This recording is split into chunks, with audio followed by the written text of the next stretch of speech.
I knew something was off when the Christmas card arrived and my stomach didn't drop, it imploded. There it was. Glossy, cheerful, and decorated with fake pine branches and snowflakes. My entire family posed in front of my parents' house, dressed in coordinated red and gold. My sister's kids were front and center. My mom and dad were smiling like they hadn't just screamed at me last week. Everyone was there, except me. Not a trace. Not even a "we miss you, love you," scribbled in ink.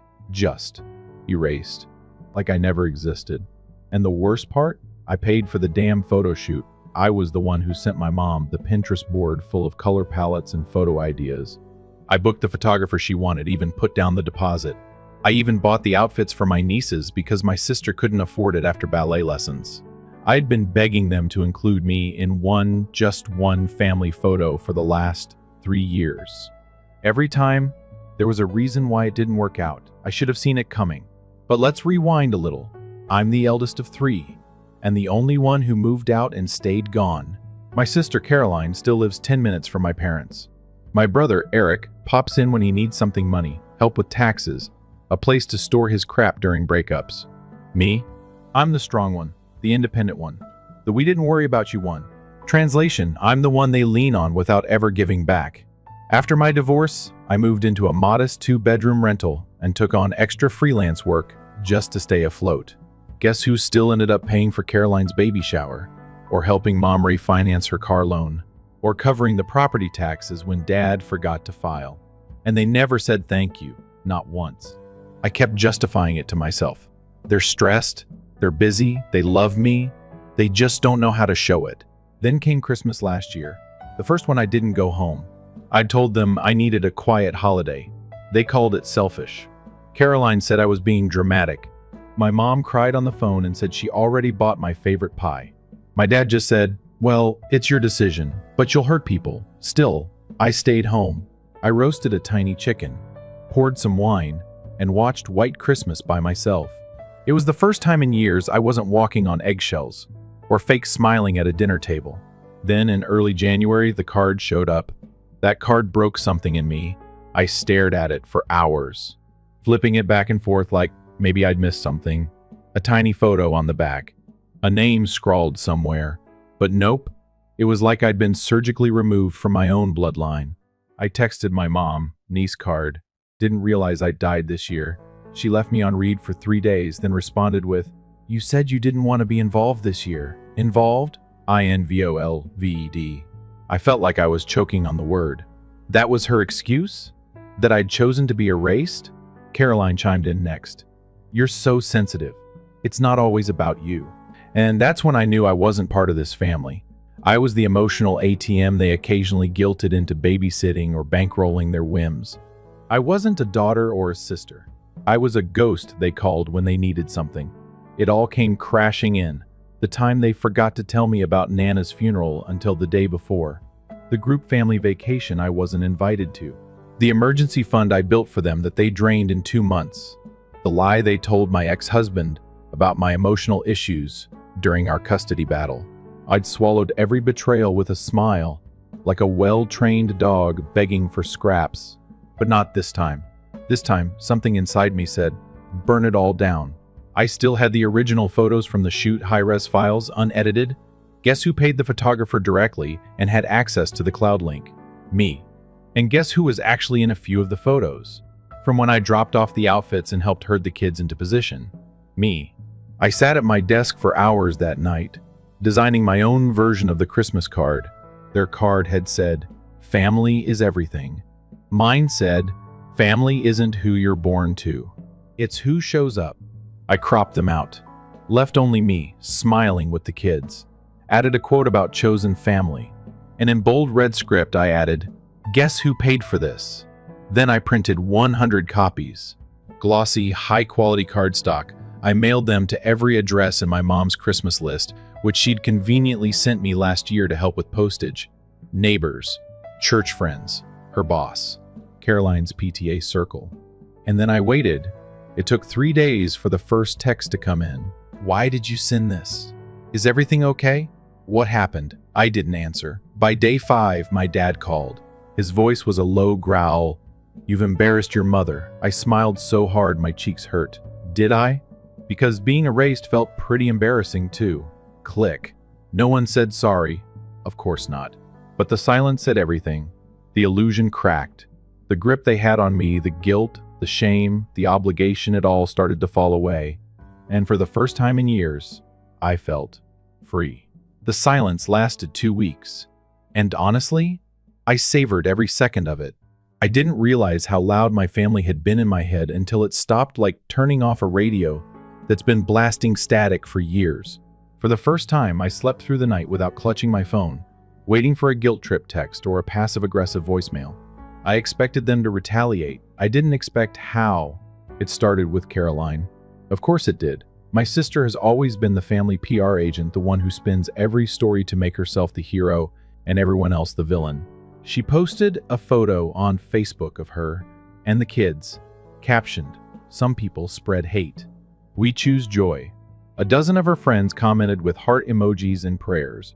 One wrote, "You're such a strong mama. Don't let toxic energy get to you." Toxic, me. Then came Mom. She went the quieter route. She emailed me a paragraph titled, "Thoughts." It wasn't an apology.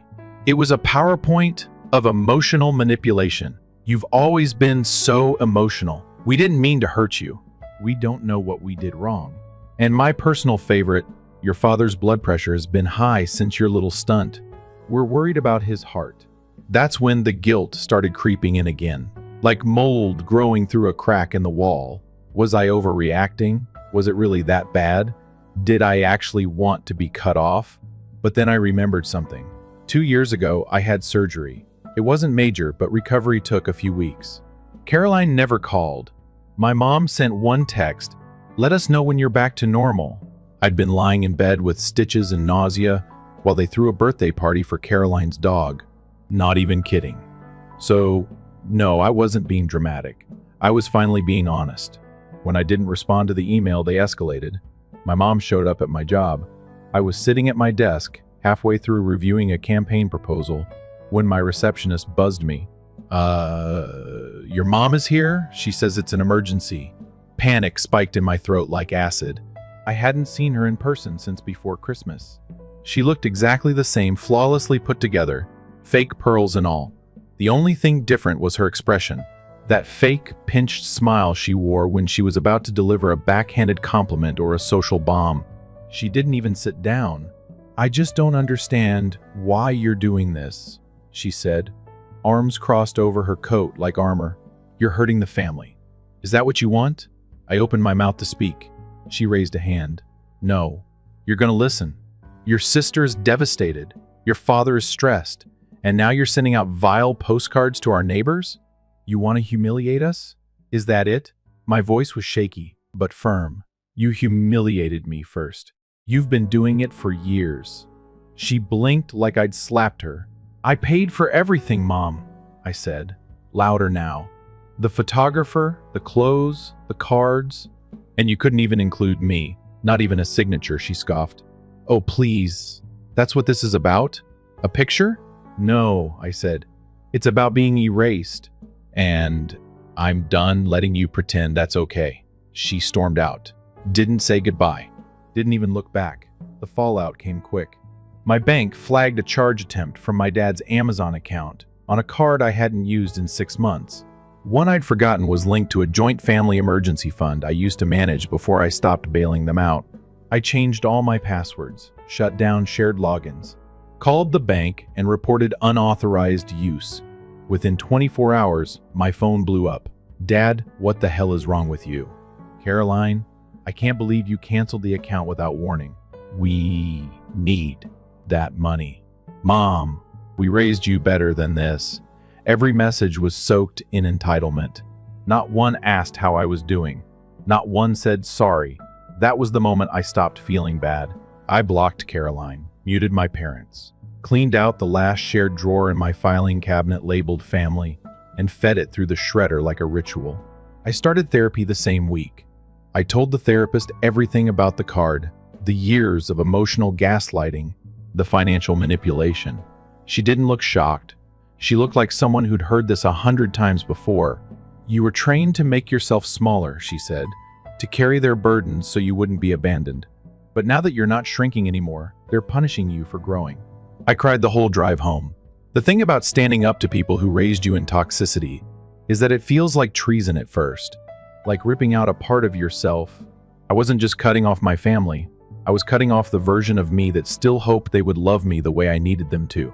But part of me, some small, angry, fire-breathing part, was finally alive. And she wanted more. I started going through old emails, digging through receipts, looking at Venmo transactions, old text messages, shared folders I'd forgotten existed. And what I found? It was worse than I thought. Caroline had been using my login to access my streaming subscriptions, order takeout, even use my hotel rewards. My mom had listed me as a co-signer on a car loan without my knowledge. And my dad? He'd listed me as a dependent on his taxes. Last year, it was like they didn't even see me as a real person, just a tool, a wallet with a beating heart. That's when I knew this wasn't just revenge anymore. This was war. One didn't cry when I saw my name on my father's tax documents. I didn't scream when I confirmed that my sister had ordered over $700 worth of food with my login over 6 months. I didn't even flinch when I saw that my mother had submitted a credit application with my name and social security number on it just in case, she would probably say. I didn't cry, I got angry. There's a difference. I went back to the therapist the next day. She took one look at my face and said, "You found something, didn't you?" It turns out, when you stop trying to be the family savior and start becoming a detective, the world opens up. I began keeping a private folder hidden behind layers of encryption and labeled something harmless like work expenses Q4. Inside it, screenshots, PDFs, scanned forms, downloaded bank statements. A list of every time I had loaned money to my family dating back 10 years. The total was just over $63,000. That number knocked the air out of me. I had worked overtime, canceled vacations, skipped birthday gifts for myself, all to make sure they had what they needed. And it wasn't just money. It was time. Babysitting Caroline's kids at midnight, cleaning my dad's garage when he threw out his back for the 5th time, planning mom's birthday brunch because you're so organized, honey, $63,000. And not a penny had been paid back. The worst part?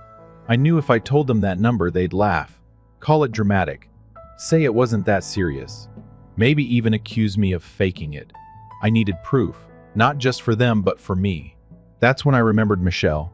Michelle is my cousin on my dad's side, the quiet one, the one no one invites to family functions anymore because she's too blunt and doesn't understand loyalty, which, in my family, is code for won't put up with our crap.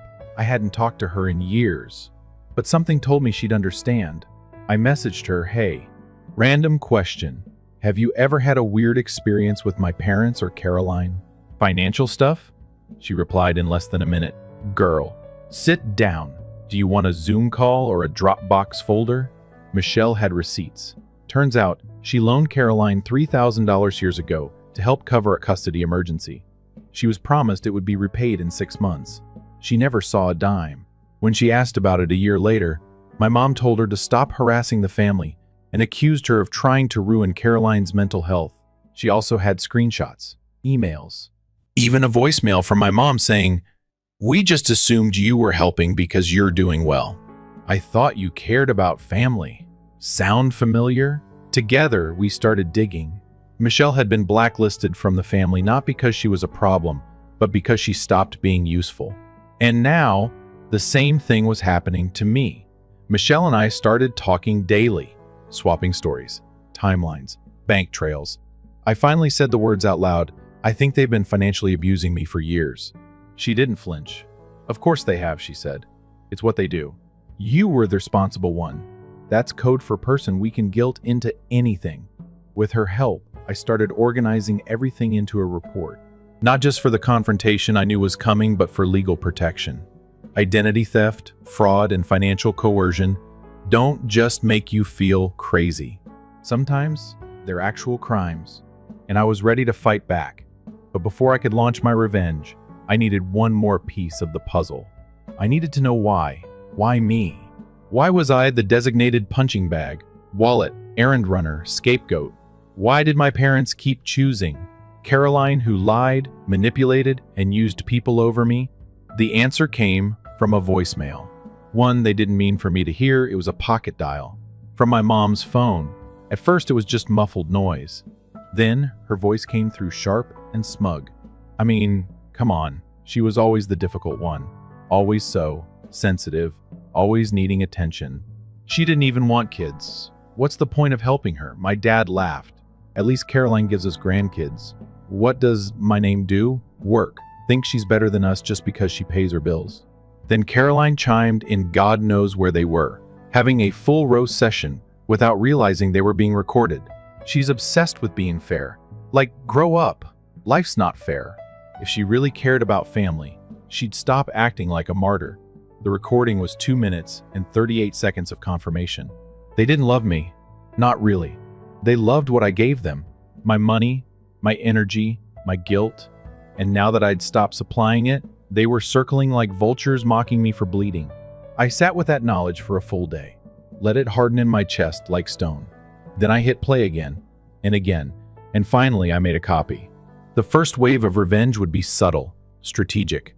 I closed the last shared financial account, filed a formal identity theft report, and included copies of the car loan application my mother forged, reported the unauthorized use of my SSN, froze my credit, changed every password I'd ever used, set up two-factor authentication on everything from Netflix to TurboTax.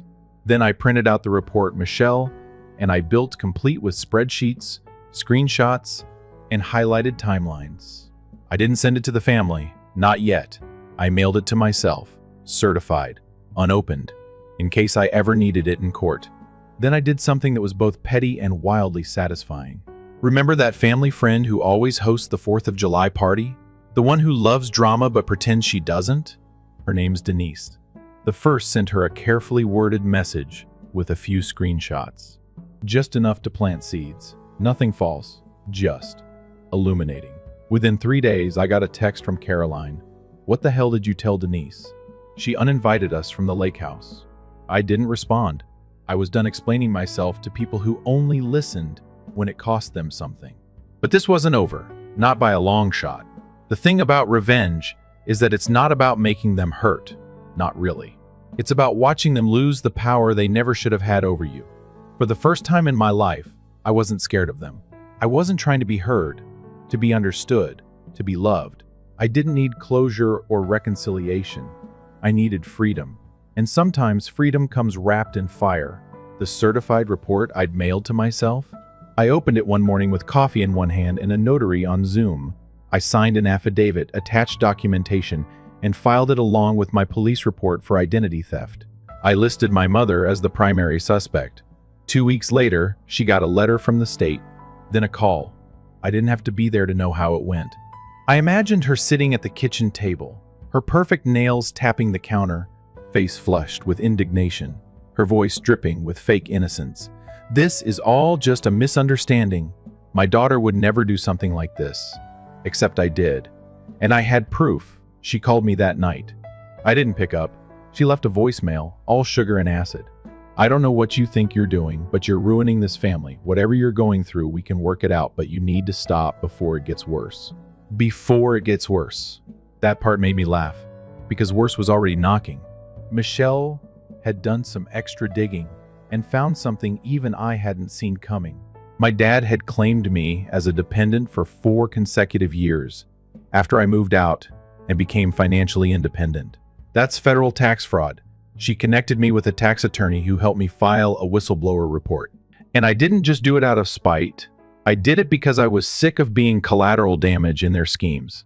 If they were going to use me as a pawn, they were going to choke on the consequences. But revenge isn't just paperwork. It's public. Remember the Christmas card? Yeah, that was the spark. Now I wanted the whole bonfire, so I created a new card, a follow-up, if you will. This time it wasn't glossy, it wasn't cheerful, it was truth. Front, a photo of me alone, smiling, standing in front of my new apartment. Inside, a message that read, "To everyone wondering why I wasn't in last year's Christmas card, I was busy paying for the clothes, photographer, and gifts, then being erased. If you've ever loaned Caroline money, helped my parents financially, or been guilted into family favors, I suggest checking your records. Love, the one they called dramatic. I mailed it to the same list my mom had used: church friends, neighbors, her bridge group, Caroline's PTA circle. Even Denise got a second copy. This time, the fallout wasn't silence. It was fireworks. Denise forwarded it to 2 other neighbors, who forwarded it to their husbands, one of whom was a CPA. He'd helped my dad organize some of those taxes. And now, he was livid. Caroline posted a vague status on Facebook: "Families should be loyal. Blood doesn't make you better. Some people just want attention." I commented, "Attention is expensive. Just ask my Venmo history." She blocked me. Then the emails started rolling in, from people I barely remembered: old babysitters, childhood friends, former coworkers of my mom. One said, "Your card made me cry. I cut my sister off last year. I thought I was the only one." Another, "I knew something was off with your mom. She tried to get a church volunteer to co-sign a loan once." And then the biggest domino fell. Caroline's husband left her. Apparently, he'd been unaware of a lot. The loans she'd gotten from me? She told him it was her savings. The vacations she paid for? Funded through my emergency fund and maxed out cards under my name. When he found out, he walked. Took the kids. Moved in with his sister. She was scrambling for child support while trying to explain to the school why her PTA dues bounced. My parents? They were suddenly very interested in rebuilding. I got a letter in the mail, handwritten, pages long. My mother's voice was all over it, flowery, manipulative, and terrified. "We've made mistakes, but we never stopped loving you. This family has been through so much. Can't we just move forward? What will the neighbors think if this keeps going?" That last line was the most honest one she wrote. What will the neighbors think? Not, what have we done? Not, how did we hurt you? But how do we make this disappear? My dad sent a shorter note. 2 lines. "You made your point. Enough now. Let's handle this like adults." It was the first time in my life I saw them scared of me. And it still wasn't enough. So I made one final move. I scheduled a family meeting at my lawyer's office. Didn't tell them why, just said, "Show up if you want answers." They did. I arrived last. Black blazer, red lipstick, a manila envelope in hand. The room was small, tense. My parents sat on one side. Caroline sat opposite, looking like she wanted to crawl out of her own skin. I sat across from them, looked each of them in the eye, and then I slid the envelope across the table. Inside was everything: the money, the screenshots, the fraud, the voicemail, the whistleblower filing, a list of every account I'd closed, every login I'd changed, every favor, every dollar, every secret. "I'm done," I said. "This is not a negotiation. This is notification." They didn't speak. Not at first. My mom's face turned red. My dad's jaw clenched. Caroline looked like she might cry. "I'm not asking for money back," I said. "I'm not suing you yet, but I am free. You don't get to call, text, show up, or talk about me. Not to each other, not to neighbors, not to God. If you do." I nodded to my lawyer. "He knows what to do next." They still didn't speak. I stood. Caroline whispered, "You're ruining everything." I leaned down, smiled, and said, "No, I'm fixing it." Then I walked out, and I didn't look back. There's a kind of silence that comes after a storm, not emptiness, clarity. That's what my life felt like in the weeks after the meeting. Quiet, clean, mine. No more random calls at midnight. No more guilt-laced texts. No more obligation wrapped in manipulation. Just stillness. At first, I didn't know what to do with it. I'd spent so long waiting for the other shoe to drop, bracing for the next emotional ambush. My nervous system was still on high alert, trained for chaos. But it never came. They didn't call. Not after the lawyer. Not after I told them, in no uncertain terms, that I was finished playing the role they wrote for me. Caroline deactivated her Facebook for a while. My mother retreated into vague, cryptic posts about forgiveness and family wounds. My dad? He disappeared into silence, probably hoping if he ignored everything, it would go away. I moved on. I repainted my apartment, tossed the old furniture I hated, but had kept because Mom picked it. Bought plants and bookshelves and a new coffee maker, the kind I never would have splurged on before, because there was always someone else who needed something more. But not anymore. My needs weren't second anymore. They weren't even negotiable. They were mine. And I was finally taking up space in my own damn life. I started saying no, loudly, unapologetically, to extra projects that drained me, to friendly invites from people who just wanted gossip, to the neighbor who tried to rope me into a condo board drama.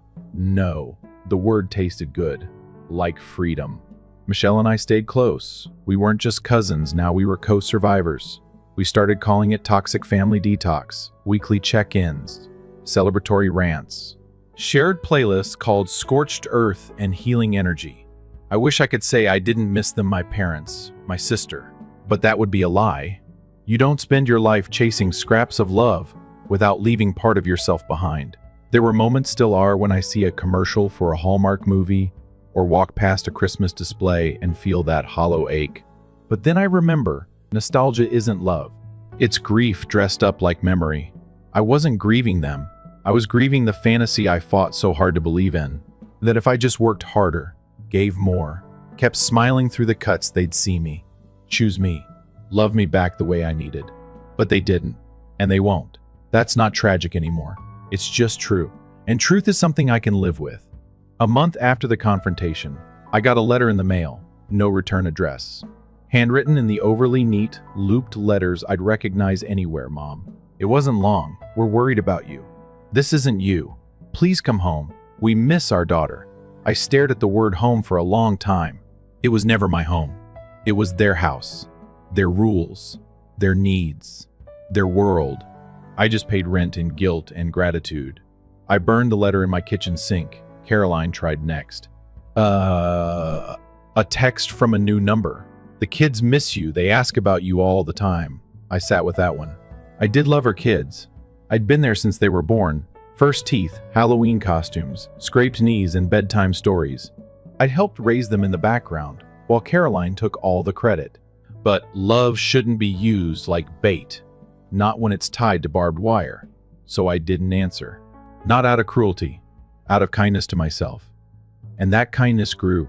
I started waking up without dread, cooking for myself, walking for the sake of walking, not to escape.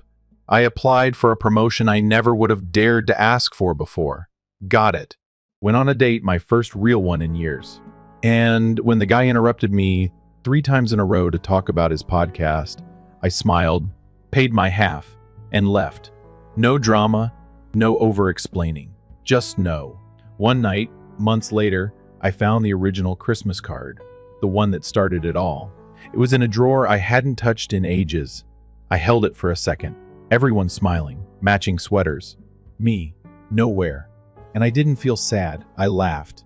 Because that photo, so staged, so curated, wasn't proof of unity. It was evidence of erasure. And now, I was done being invisible. I took a Sharpie and wrote on the back, "They cropped me out, so I cropped them out of my life." Then I dropped it in the trash. And I swear, I slept like a baby that night. They still talk about me, from what I hear through the grapevine. Say I'm going through something, that I've changed. They're right. I have. I stopped performing. I stopped shrinking. I stopped bleeding for people who never bothered to bring bandages. They call me selfish now, cold, unforgiving. But I call it something else. Healing. I don't need revenge anymore. Not really. Because the best revenge wasn't the report, or the card, or the confrontation. It's this. It's peace. It's walking down the street on a sunny afternoon, knowing no one is going to call me dramatic for setting boundaries. Knowing no one is secretly draining my accounts or rewriting my story. It's freedom with no apology. They called me selfish for leaving, but I finally feel like I can breathe. And that's enough. Story 2. After stealing and smashing my car, my stepdaughter informed the police that I was the one who hit and fled. I should just take the blame for the family, my wife said. Thus I grinned, remained silent, and took this action instead. She sobbed in court 2 months later as my wife pleaded with me to pardon them. You don't anticipate having 2 police officers knock on your front door at the end of the day, particularly when you work from home most of the time, mending a leaking bathroom tap downstairs. folding clothes and sending in invoices. I realize it's a crazy day. I honestly believed there had been a mistake when I opened the door and saw their uniforms, radio conversation, and serious looks. After that, they uttered my entire name, and I was aware that this had nothing to do with a noise complaint or a neighbor's mailbox. They wanted to know whether I knew that my silver SUV had been in a hit and run that morning. I believed they were kidding, so I laughed honestly. You've got the wrong person, in my opinion. My car's in the driveway, I said. All day, I haven't left the house. One cop gave a tiny twist to his head, as if he wasn't convinced. A witness recognized your license plate, sir.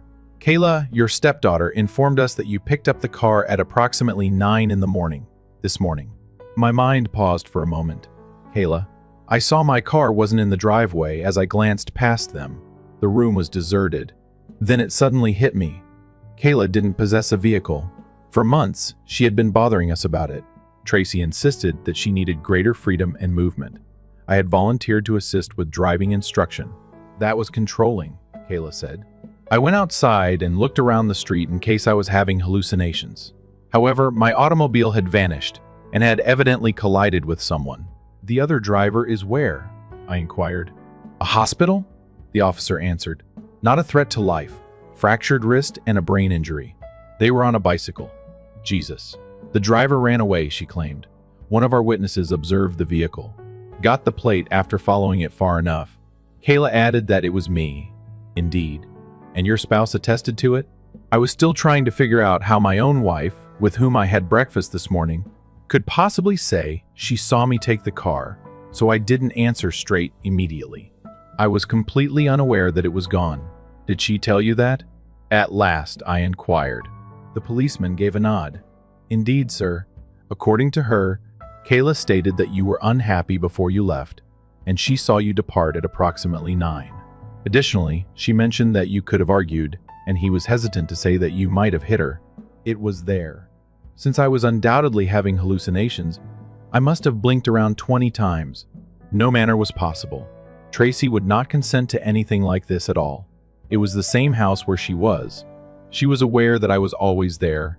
Kayla, too. Kayla was intelligent. Yes, she was manipulative, but she wasn't a moron. This was a deadly falsehood if it was one. I didn't strike her. I assured her that I hadn't touched her, and that I hadn't driven that automobile anyplace today. Are you open to accompanying us for interrogation? I concurred. I did, of course. Since I was innocent, I reasoned that the truth would come to light on its own. When they closed the door, my neighbor gave me a look that made me think they had allowed me travel in the rear without cuffs. At the station, that's the type of stuff that stays with you. I requested my lawyer because it was obvious that rationality had taken a vacation, not because I had anything to conceal. I had been seated for 2 hours when Tracy eventually entered, and her face was white. Not with guilt, though. In terror, not worry that I had been falsely charged. Don't worry about the struck cyclist. Concerned that Kayla's college applications may be impacted by the circumstance, she sat across from me and apologized. However, Kayla has already panicked because she is so afraid. The best person to handle it, she replied, would be you. What did she say? Almost laughing, I asked. You would take care of it for the family, she added, and you would know how to mend it. I gazed at her. I didn't take the automobile, you know. I spent the entire morning with you. She took a swallow. Yes, but things have changed since then. The bruising stopped me cold, and there's a police complaint. What kind of bruise? Her arm is bruised from the collision, Tracy stated. She said that during a fight you grabbed her and then hurried away after striking her. So, let me clarify. I began carefully. Your daughter informs the authorities that I was the driver after stealing my car, crashing it, and running away. Furthermore, you, my wife, who may serve as my alibi, choose to support her account and suggest that I am aggressive. Tracy winced. Until we figure it out, that is. I replied there was nothing to figure out. She told a falsehood, and you told her a lie? She's afraid. She was wrong. I gave her a direct look. You did too. Across the table, she stretched for my hand. For now, just accept the blame, please. Later, we'll repair it. Slowly, I withdrew my hand, calmly. I stopped talking at that point. I gave a little smile. Because being deceived has the benefit of making things clear. It lets you know who is on your side and who is prepared to kill you for someone else's error. I was supposed to take the autumn, they said. Yes, but not in the manner they had anticipated. It's amusing. 6 years ago, I would have been asked if I wanted children. I would have most likely shrugged and mumbled something ambiguous. As in, if it occurs, it does. In your 30s, you say something like that when you haven't completely ruled it out but also haven't placed it on your vision board. Then I got to know Tracy. She had intelligence, self-assurance, and a dry, sometimes cruel sense of humor. On our second date, she also had a 13-year-old daughter called Kayla, who treated me like a substitute teacher who was unable to operate the projector. Tracy told me that she just wanted a partner who could deal with things without becoming strange, not a father figure for her child. I chuckled. I'm very good at not getting strange, I remarked, which, looking back, is among the strangest things someone could say. However, we managed to work. 6 months later, Tracy slept out on the couch while I assisted Kayla with her mathematics homework. Halfway into the documentary, I learned what a TikTok dance was, quickly regretted it, prepared pancakes on the weekends, took Kayla to volleyball practice, and gradually began to become a presence in their lives. I didn't think she would call me dad. I had no intention of replacing anyone. In this sense, distant satellites are theoretically present, but not in a way that aids in GPS operation. Her biological father was still alive. However, I was there every day. I paid for school clothing and braces. When she reached 16 and began making references to taking driving lessons, she broke the phone twice in a single semester. I volunteered to instruct her. It's what real parents do, she remarked, rolling her eyes, and turned to go. I assured myself that it didn't hurt. It made a small difference. I continued to turn up, though. Tracy continually assured me that Kayla would change her mind. She would answer that she simply has a strong personality, as though that were a compliment. Because she is intelligent, she pushes limits, which is, I suppose, one way to reinvent herself as spoilt and manipulating. I was in it for the long run, though. It takes time to build a family. I reasoned that if I continued to be reliable, encouraging, stable, and unyielding, I would finally gain her trust. Not at all, spoiler warning.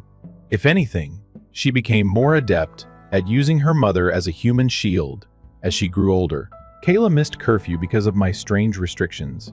If her grades suffered, it was as a result of my pestering her about her schoolwork.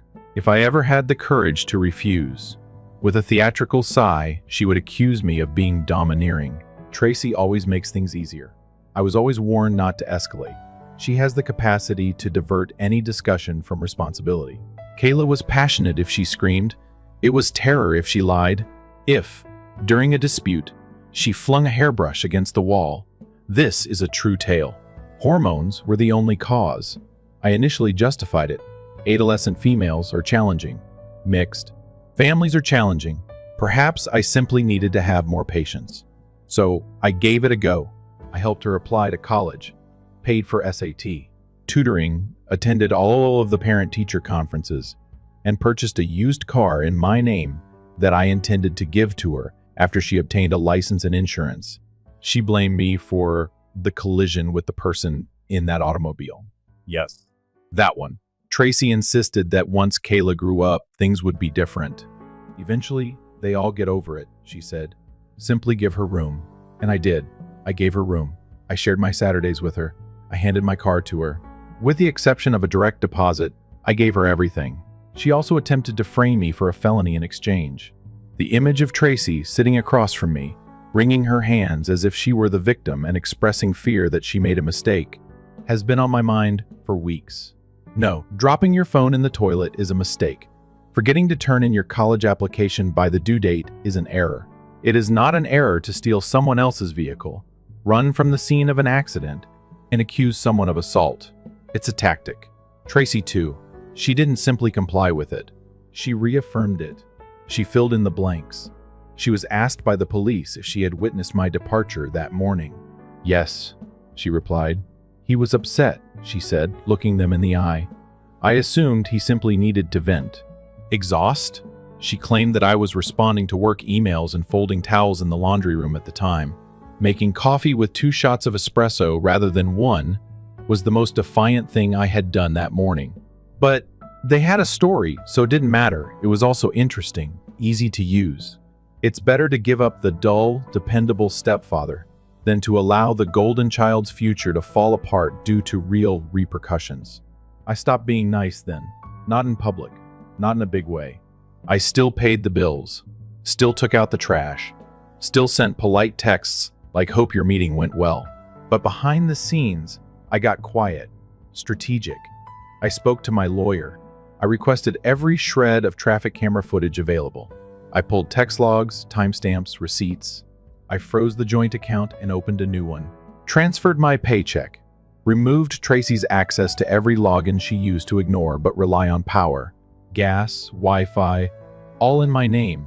I started documenting everything, because if they wanted a villain, I'd give them one. Just not the kind they were expecting. Getting accused of a hit and run is one thing. Getting accused of it by your stepdaughter who stole your car is another. But having your wife back her up, that does something to you. Not in a loud, rage-filled way. It's quieter, colder, like something inside you shuts off so you can finally stop making excuses for people who don't deserve them. After that day at the station, I stopped asking why they do it, why they lie, why no one seemed to care about the one person who paid the mortgage, kept the lights on, filled the fridge, and tried. God help me to be a good stepdad. I didn't need the answers anymore. I just needed proof. It started with the traffic cameras. Turns out when you're accused of a crime, you're allowed to request footage through my lawyer. We obtained 2 glorious angles of my SUV blowing through a red light near the intersection where the cyclist was hit. And guess what? The driver wasn't me. It wasn't even hard to tell. Kayla was wearing a hoodie and sunglasses, but she was barely tall enough to see over the wheel. Her side profile was unmistakable, and better yet, she was laughing in the footage. You could literally see her mouth open wide, mid-length, right before she swerved around the corner. Beautiful. But I didn't stop there. My lawyer, bless him, told me to dig deeper. It's not just about proving you didn't do it. It's about proving she knew she was lying. So I went through her social media. Kayla had locked down her Instagram stories and TikTok after the incident, but teenagers are terrible at privacy.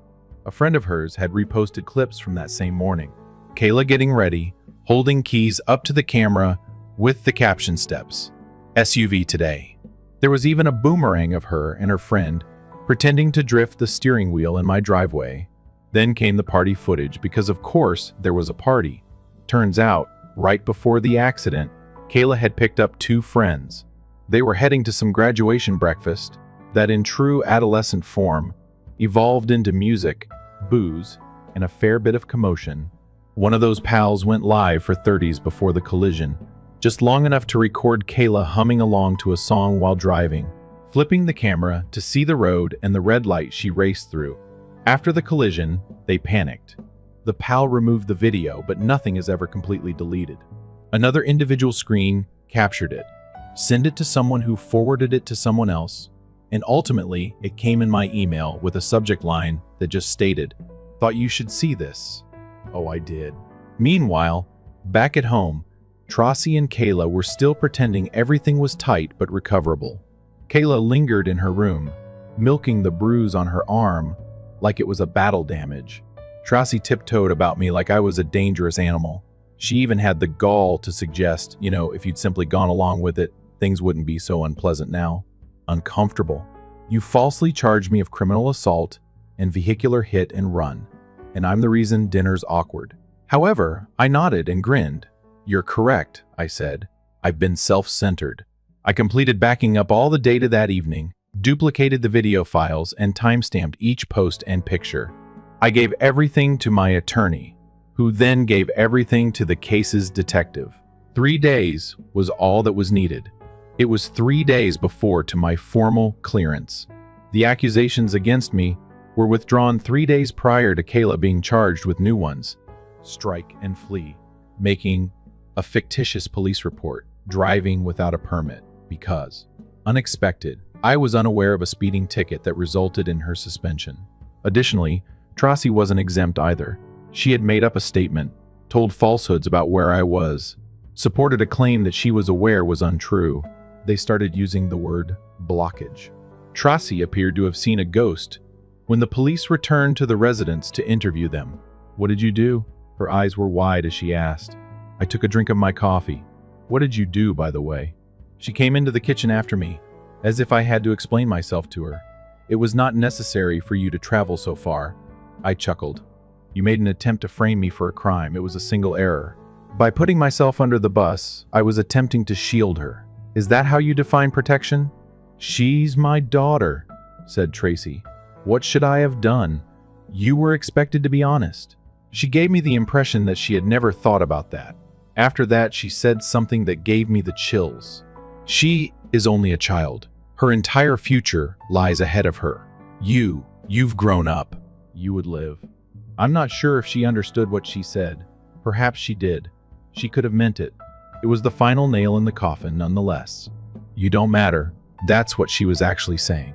You are expendable. Your life, your career, and your reputation. It was all worth it to maintain her daughter's good reputation. I replaced the locks that evening. I couldn't legally keep them out for good. It was a beginning, but not yet. Additionally, I transferred all of the money from our joint account to a new one in my name. "Did you report the vehicle as stolen?" "Because it was froze, let's be honest." She arranged an appointment with the divorce lawyer and used the credit cards that were available to her. The finest aspect? I said nothing to her.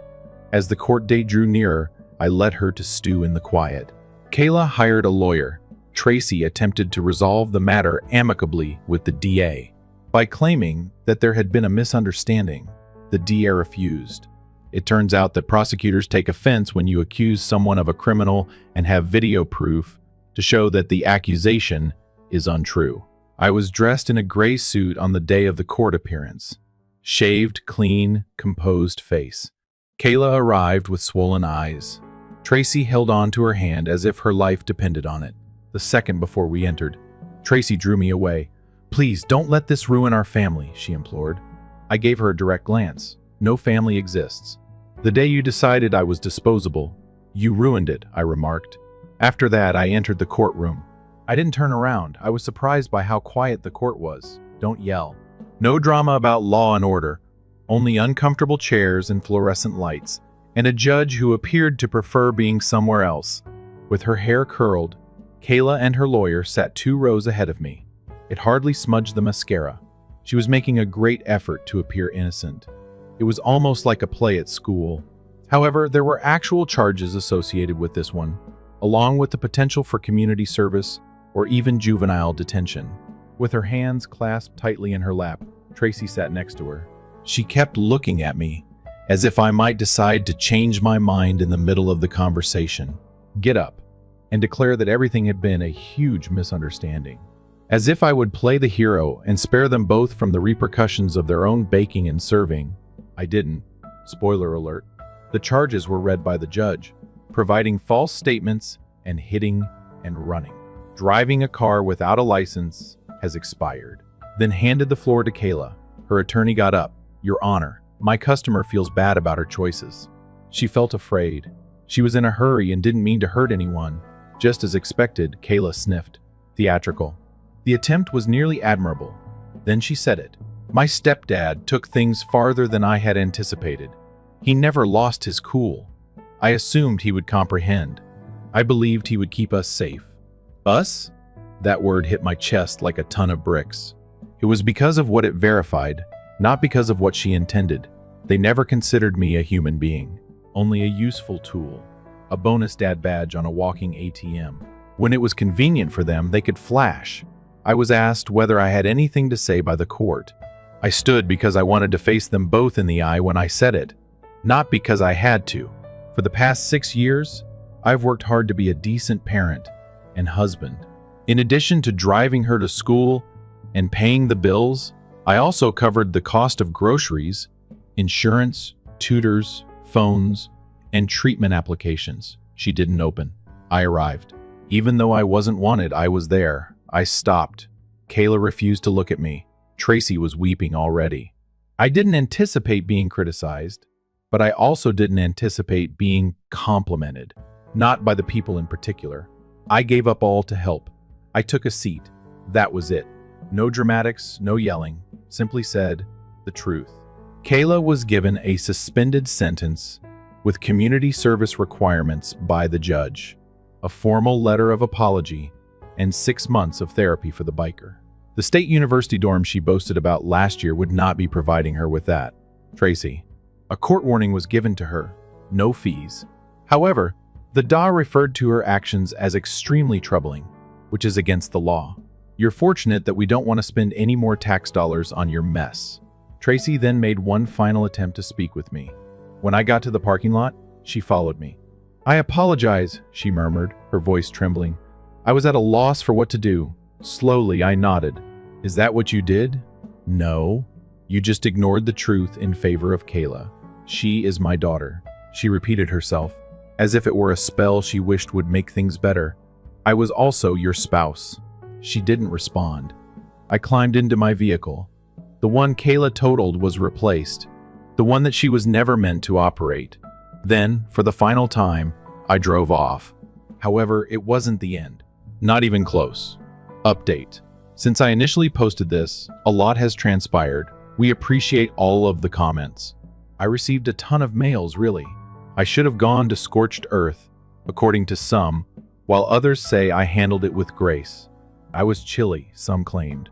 Some referred to me as a monster who destroyed the life of a teenage girl. To tell the truth, I had no intention of saying anything more. However, I reasoned that a little closure wouldn't hurt after everything that had transpired. Here's the latest information. I didn't give them the house to start. Why would I? I made the down payment. Each month, I managed the mortgage. My name was constantly involved. Tracy was never involved in the crime. She paid exactly 0% of the bills. It also seemed kind enough that I didn't sue her for obstruction or slander when she accused me of a criminal. I thus maintained the house. I gave her 30 days to vacate, 45, assuming she could demonstrate that she had nowhere to go. In 29, she moved out. Kayla, too. Surprisingly, they were totally reliant on me for their financial needs. Thus, they had nowhere else to go. No savings, no employment, no contingency plan. Tracy, using a cutesy term for my salary, had become accustomed to live on what she termed a mixed budget. She got discounts on clothing she previously didn't need by working part-time at a friend's store. Kayla was still debating whether to enroll in college or take a gap year to concentrate on personal development, which allegedly meant lying about the home and requesting money from DoorDash. Reality struck quickly once I reclaimed the house and prevented them from accessing the accounts. Tracy was forced to temporarily live with her sister. Kayla wound up on a couch belonging to a friend. Through rumors, I learned that Kayla had taken a job at a nearby cafe. I fought the want to visit. Seldom. After word spread about what she and Kayla did, filing a false report and attempting to frame someone for a hit and run, Tracy's social circle fell silent, despite her best efforts to persuade her boutique friend to give her more hours. It seems that wine nights and Pilates classes don't go well together when you frame your spouse. She even lost contact with her best friend, who used to call me such a solid guy at every dinner party. I didn't require retribution. They destroyed themselves. Slowly, in humiliating ways, their lives became more difficult. The kind where you forget the car wasn't magically paid off and it gets repossessed. The kind that terminates the phone plan because it was registered in my name.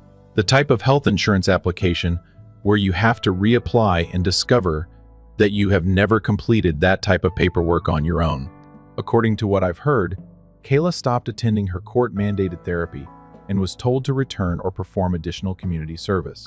She probably struggles with self-reflection. I continue to reside in the house. Now it's quiet, calm. I started cycling again, got a new dog, and redrew the office. My neighbors, indeed. When they learnt the truth, the same people who witnessed me being led to a police vehicle started avoiding me. You handled that better than I would have. One person even stated, bringing over a bottle of whiskey.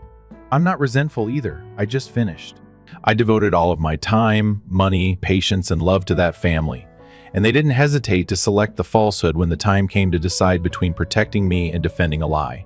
As a result, I left with my name, a mortgage, and a proud head. Now that I know no one else is plotting my demise in the guest room, I pay with joy. As I already stated, there are still others who believe that I went too far and destroyed a young girl's future in a panic. They could be correct. Perhaps I am the villain. What are your thoughts? Comment in the space provided below. Story 3. I gave my sister my laptop so she could use it for a short assignment. She had erased everything on the hard drive, including my work, my pictures, and everything I had ever stored. By the time I got it back, I had to get my laptop back immediately. It wasn't only an outdated PC that I hardly ever used. It was my whole existence. Financial information, work papers, personal paperwork, and years' worth of memories captured in images and videos. It included all I had created and labored for. I had critical deadlines to meet, a customer assignment with a less than 1 week deadline. I wouldn't be paid if I didn't complete it. I also needed the money. Missing this deadline would leave me much further behind on my payments, which I was already on the verge of. Furthermore, there were items on that laptop that were irreplaceable. A set of diaries I had been preserving for many years. My own works. I had drafted things that I had never told anybody about. Everything that was important to me was kept on my laptop. It was now seated in my sister's room. Lisa had promised it would be quick, so that was the only reason I had let her take it. She wanted to finish a job, but she didn't want to use her personal computer for whatever reason. She had pleaded and said she would take care of it. Only a few hours were required. 3 days have passed since then. She continued to ignore me even after I phoned, texted, and knocked on her door. Later, I'll bring it to you. I have one final task to complete.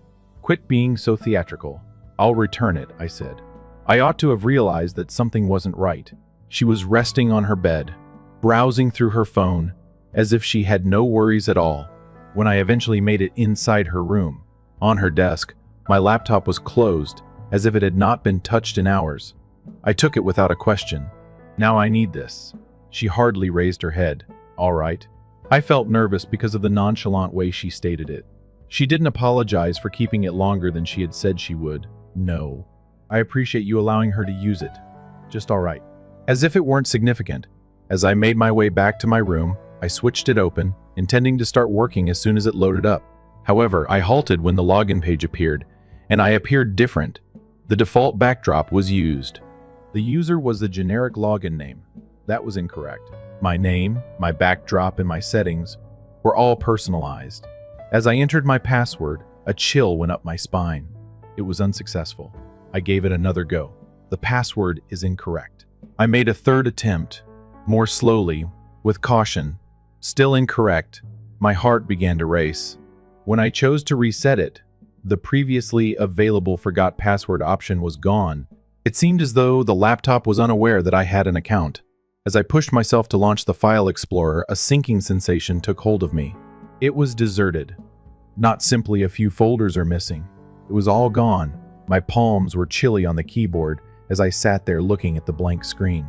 This must have been an error. Perhaps my data were still there because she had somehow entered into a guest account. I browsed through every setting and menu in an attempt to find something that seemed familiar. However, it became worse the more I looked. Like a brand new laptop, it had no installed software, stored logins, or browser history. My whole body stiffened. I hurried inside Lisa's room after pushing back from my desk. How on earth did you accomplish that? She let out a deep sigh and set her phone down. What are you discussing? I raised my laptop. My files are missing. She rolled her eyes and sat up. Oh, that. I cleaned it. At first, the words didn't make sense. I only stood there and gave her a blink. What do you have? She said. I reset it, as if it were the most commonplace thing ever. I performed a factory reset since it was operating slowly. Now it's better. My throat constricted. You ruined everything, Lisa. She scowled as if she didn't know why I was so angry. Yes, but it's all right. I take it. You can simply re-download your files? Pi-related material. Now my voice was trembling. My work was there, Lisa. My pictures, my private papers. Everything, she chuckled. This kind of laughter was amusing, as if I were exaggerating. Sarah, it's only a computer. For crying out loud, calm down. Something broke inside of me. All my life, I had been there for her, lending her money while her rent was low. When she was too indolent to use the bus, she drove herself about. I never asked for anything in return, just let her take and take and take. And now the one thing that I really cared about, she had brushed it away as if it didn't exist. Why? Now my voice was harsh yet hushed. You reset it, but why? She paused for a split second, long enough for me to realize that something was wrong with me. She wasn't giving me all the details.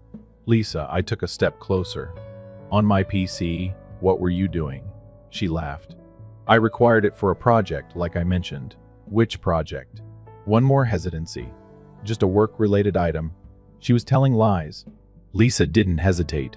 She was always coming up with an explanation, an excuse, or a means to make herself appear innocent. She was anxious now, though. I was anticipating an apology when I came in here. I had been upset, angry at her for being so irresponsible, so self-centered. Now, however, I was beginning to notice something else now. My laptop was operating slowly, so she did more than simply wipe it off. She didn't want me to see what was on it, so she wiped it. My breath caught. What did you erase, Lisa? Her gaze strayed. Nothing. I didn't think she was real. Now my heart was racing. Something worse replacing the original shock. Lisa wasn't the only one acting carelessly. She wasn't being entitled here. She had something to conceal, and I was about to discover what. With my heart pounding in my ears, I hurried back to my room and shut the door. My laptop was empty and sitting open on my desk. Dead, stripped of all that was important. I was ill. Lisa lied. I was aware. She had done more than simply restart my laptop. What a pitiful excuse. She didn't want me to notice something. I mentally went over the time frame.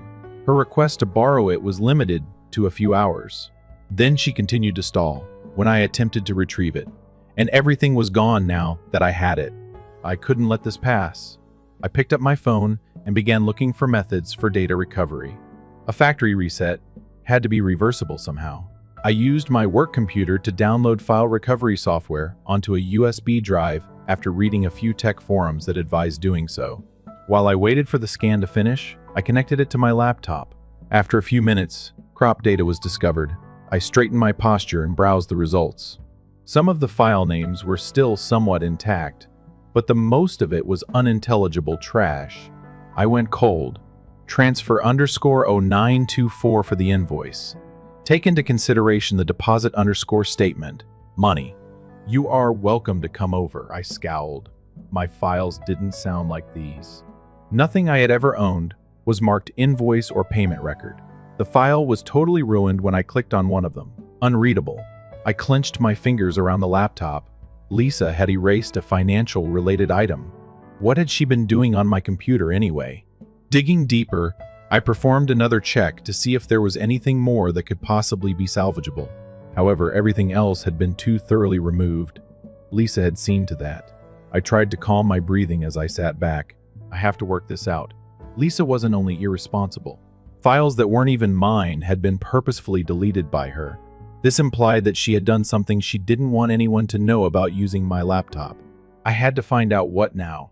I discovered 3 missed calls from Lisa when I got up the next morning. She must have seen that I hadn't replied to her since the previous evening. Lisa. Really, are you still angry? Who is only a reset? Lisa, move on. You're being crazy, according to Mom. She wishes to speak with you. Lisa.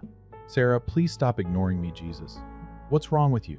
My jaw tensed as I gazed at the texts. I was well aware of her actions. She was attempting to manipulate this situation so that it would appear like I was exaggerating. Make it seem as though I was at fault. Normal, Lisa.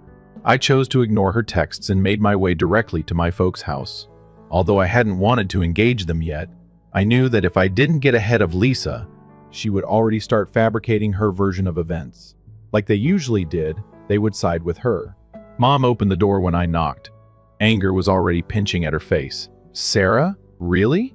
With a sigh, she moved aside to make room for me.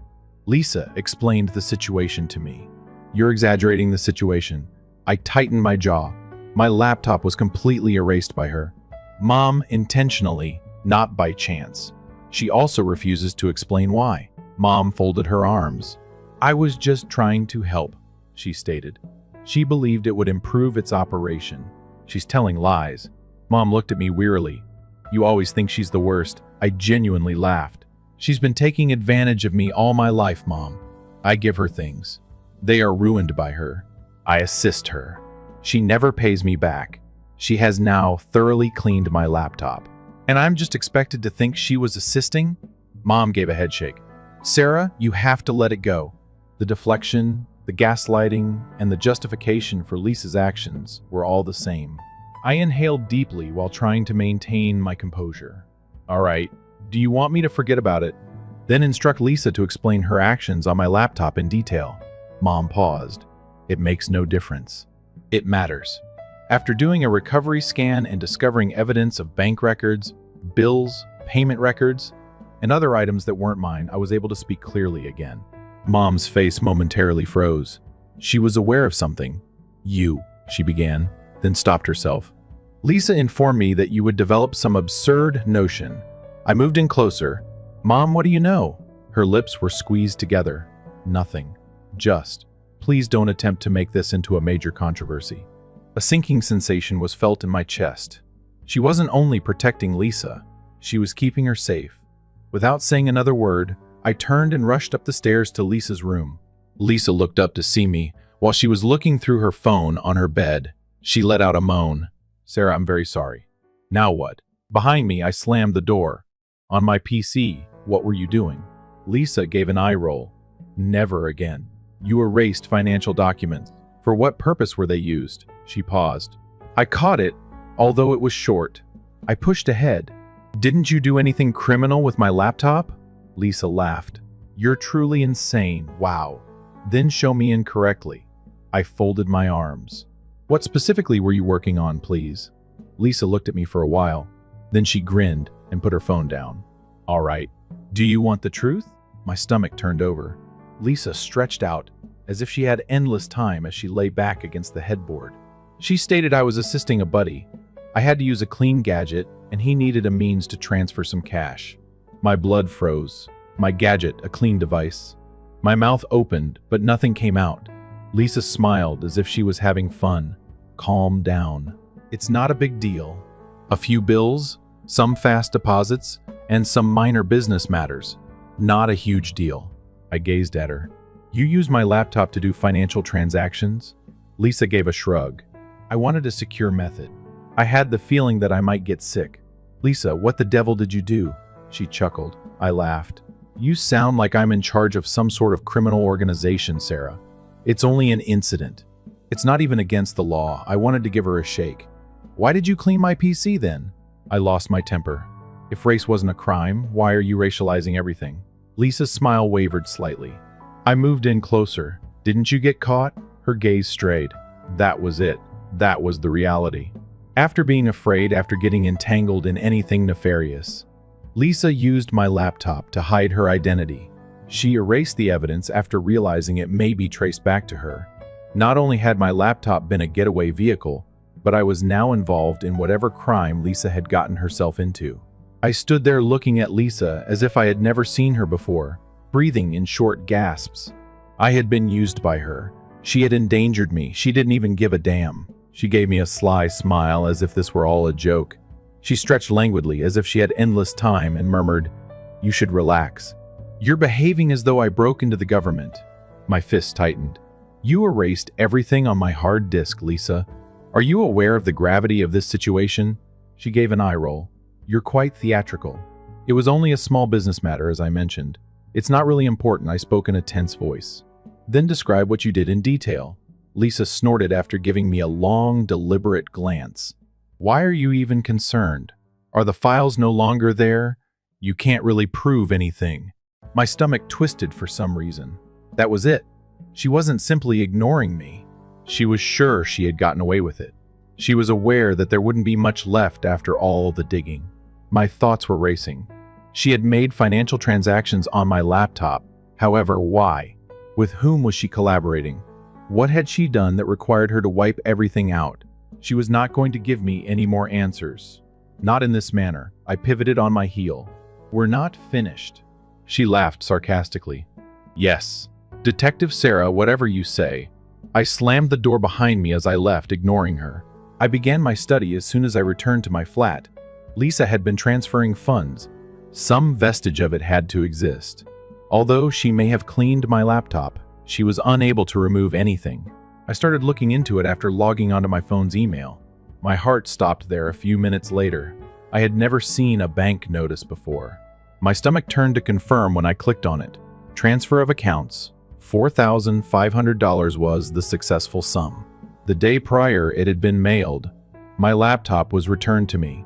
My heart thumped. $4,500. Lost. I didn't recognize the account number that was given in the email. My name was not the sender. Lisa had transferred money in someone else's name using my laptop. This was whose account? Where is the money now? With trembling palms, I continued to scroll.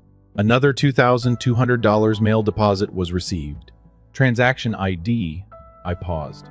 This money was coming in. Money had been sent to an account connected to my laptop by someone. Reaching for my phone, I dialed my bank. Hello? I believe my account has been the victim of fraud, I said, struggling to maintain a steady voice. I have to report a transaction that was not authorized. I knew what the representative on the other end would say before they even began to ask questions. The account that was credited with funds. It was fresh. It was connected to my laptop and had just been made. My data hadn't been erased by Lisa. My identity had been exploited by her. My blood froze. My digital footprint was used for the transactions. My IP address. Whoever transferred that money was sought after. They came to find me. I required further details. I needed to find out what fraud Lisa had been involved in before it was too late. I remembered what she had said. I was assisting a buddy. Who? There were no friends for Lisa. Not authentic ones. She took advantage of others. She only interacted with those who were beneficial to her. I retrieved her social media accounts. She had always posted excessively carelessly online while pretending no one was seeing. I went through her most recent posts, searching for anything unusual. Then I noticed a remark from an unfamiliar identity beneath one of her postings. The money arrived, we're ready. I felt sick to my stomach. I selected the profile. It was confidential. No true name. No crisp images. However, one word in their bio stood out: investments. My chest constricted. Lisa had been handling another person's money. I used Google to look for the username. I wasn't shocked, but nothing came up. The identities of scammers were not precisely authentic. I tried looking up terms like money flipping scheme and investment scam. I discovered it at that point. A story from the previous year. In a fraudulent investment scheme, victims lose thousands of dollars. Authorities are looking into it. I gave it a click. My hands are perspiring. My suspicion was confirmed by the story. A phony company that made big profit promises, deceiving others into making a deposit. To cover their tracks, the con artists would transfer the funds across accounts. Furthermore, the victims had already lost the money when they became aware that they had been duped. I was ill. Lisa had been using my laptop to assist a fraudster in money laundering. My pulse was racing as I sat back and stared at the TV. It wasn't only Lisa's carelessness. I had been pulled into something illegal by her.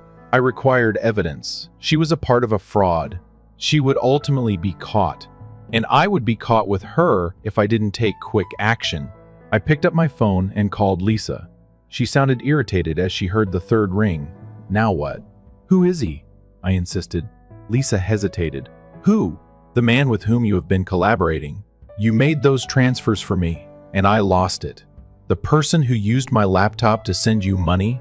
Who is he? Lisa. A little quiet. Then Lisa laughed breathlessly. Are you really looking into this? God, you are pitiful. My stomach turned over. She was not even trying to deny it. I held onto my phone. I could call the police. A second delay, then icily. No, you won't. I paused. Lisa's voice had become hushed. Risky. You won't speak because you'll fall with me if you do. I took a deep breath. He was correct. The digital footprint, the IP address, and the transactions. Everything pointed to my laptop. Lisa had seen to that. and I was the one who would appear guilty if I turned her in now. I tightened my jaw. "Do you think I'll overlook this?" Lisa chuckled. She said, "Sarah, face it. You're stuck." She hung up after that. I sat there with my knuckles white from holding my phone so tightly. I had been allowing Lisa to get away with everything for years. However, this time, I wasn't going to let her win this time. That night, I didn't get any sleep. I couldn't stop hearing Lisa's voice. "Sarah, you have to face it. You're stuck." And I truly felt it for the first time. I had been tidying up after Lisa all my life, taking care of the mess she left. However, this was neither a lost jumper or champagne that had spilt on my carpet. She vowed not to take. She had pulled me into what was a crime. I sat looking at the bank and the little light from my laptop screen. Confirmations of transactions. $4,500 was moved out. I got $2,200. The distinction? Lost. Not a trace. No justification. Numbers that lead nowhere. My laptop was linked to Lisa, who had used it to transfer funds through an account that wasn't in my name. Whoever had been in charge of these transactions was sought after. It finds me first. I quickly went over the worst-case possibilities in my head. Can I call the police? Why hadn't I been involved, could I? What evidence did I have, though? Everything had been cleaned by Lisa. The incomplete email records were the only reason I was even aware of the moves. And I may appear guilty even from those. A chilly notion took root in my gut. What if Lisa had already done this? What if she had employed someone else to hide her identity in addition to me? I had to know the extent of this. I made another call to my bank the next morning. I requested further information on the moves. I pretended that I had spotted something strange and wanted to confirm that my account was free of fraud. On the other end, the representative paused. "We are unable to provide information on third-party accounts, ma'am." I tightened my jaw. "Even if my device was the one that started the transaction. You can, however, make a fraud claim if you think there has been unlawful behavior." I felt sick to my stomach. They would launch an inquiry if I did that. And Lisa was the result of inquiries, and for a little moment, Lisa led me back. I had the impression that I was perched on a precipice. I could be safe if I left right immediately, if I kept my lips shut and let Lisa get away with this. However, there was no way of knowing what I would discover or what Lisa would do if I persisted in my investigation and attempted to stop her. With my pulse racing, I believe the rapper hung up. I knew exactly where to begin, and I needed another approach to acquire answers. Lisa acted carelessly. She had been all along. One individual had been conned by her. Most likely, she has committed other scams. Additionally, if there were additional victims, it's possible that one of them had already begun to piece things together. I returned to her social media profile and read through the comments on her posts. The username that had typed money and that I had previously seen appeared. "We're ready." Remained, but suddenly something had changed. A separate person has left a fresh remark beneath one of Lisa's pictures. "Where's my deposit, please? You're ignoring my messages even though I paid you the money 2 weeks ago." I select the profile. Unlike the others, who all had anonymous usernames, this person had a genuine name. His postings primarily included images of pricey watches and vehicles, and his profile was simple. Then I noticed it though. 3 days ago, this post was made. These days, they would steal your money and then vanish. I remember, though, that the caption made me shiver. This guy, whomever he was, wasn't merely upset. He was trying to find Lisa. My thoughts were racing as I sat back. Lisa hadn't just erased all of the transaction data from my laptop. I was drawn into the situation because she was fleeing from someone. I knew she had taken something from the wrong person, but I had no idea what type of fraud she had committed. Now I had to speak with her. I clutched the driving wheel till my fingers hurt as I drove to my parents' house. I had to have leverage since Lisa was not going to talk voluntarily. I knew she was in trouble since I had seen enough. She believed that I could reveal her. Perhaps, just possibly, I could force her to tidy up her mess before it became an issue for me. Without knocking, I raced in the front door. Mom was stirring something on the stove in the kitchen. She hardly looked up. "Sarah, oh, here to start another fight," she remarked bluntly. I paid her no attention. "Lisa, where are you?" Pointing to the backyard from Mom's side. Most likely on her phone, wasting her life. Excellent.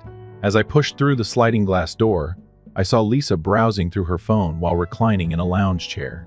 She seems totally unconcerned, as if she wasn't destroying lives, as if she weren't in serious peril. I immediately approached her and grabbed the phone. "What the heck, hey?" Glaring at me, she sat up. "Return that." I kept it out of my grasp. "Who is the man trying to find?" "You." She froze. I only needed that assurance. I flung her phone onto the adjacent chair. The statement caught my attention. "He's not content." "Lisa, what did you do?" She made an effort to chuckle, but it was insincere. "Nothing. It's just that some individual had the wrong notion." I crossed my arms. "I am aware that you were transferring funds, Lisa. Before you erased my laptop, I could see the transactions." "You don't think I'd notice?" She tightened her jaw. I said, "You're going to repair this." "Now," Lisa laughed. "And how precisely do you believe I should do that?" I forced myself to remain cool and took a deep breath. "You'll figure up a method to give the money back." Lisa chuckled. In fact, I laughed. "Yes, of course. Thousands of money will magically appear out of thin air. Sounds fantastic." I gazed at her. "Work things out." She gave an eye roll. "Sarah, God." "Yes, you are," I interrupted her. "Or I'll spill the beans to my parents. I'll tell them about the phony investment scheme, the money laundering, and how you used my laptop to carry it out. And I won't keep you safe when that person finds you." For the first time, Lisa's face became pale.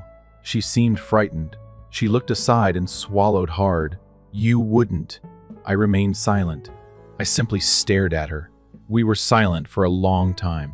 She finally exhaled a trembling breath. "All right." It was a beginning, but not much. With a pounding heart, I turned and left. Lisa had chosen the wrong people to meddle with. No. The experience of being left to clean up her own mess was about to come to her. I wish I could say it ended there. That after Lisa's fright, everything was resolved and things returned to normal. However, it was not the case. Nothing was fixed by Lisa. She took off running. A week following my confrontation with her, she vanished, blocked my phone number, ceased visiting our parents' home, disappeared. My parents first believed that I was exaggerating. Lisa was simply keeping quiet. Even though they said she always recovered, they were concerned when her landlord contacted to inquire about her whereabouts. Then her employer phoned. The cops came last. I still don't fully understand Lisa's actions. I know this, but I doubt I ever will. I had underestimated the number of individuals she was defrauding. Eventually, one of them made the decision to pursue her. Lisa was not only managing a straightforward financial plan, she was laundering money that had been stolen. I'm not sure how far she had gone, but I wasn't the reason she was apprehended. The reason for this was that one of the investors who had been duped traced everything back to her, as well as when the authorities began excavating. Her name was all over the place. She had been transferring funds via fictitious companies, invoices, and investments. The sums were enormous, perhaps tens of thousands.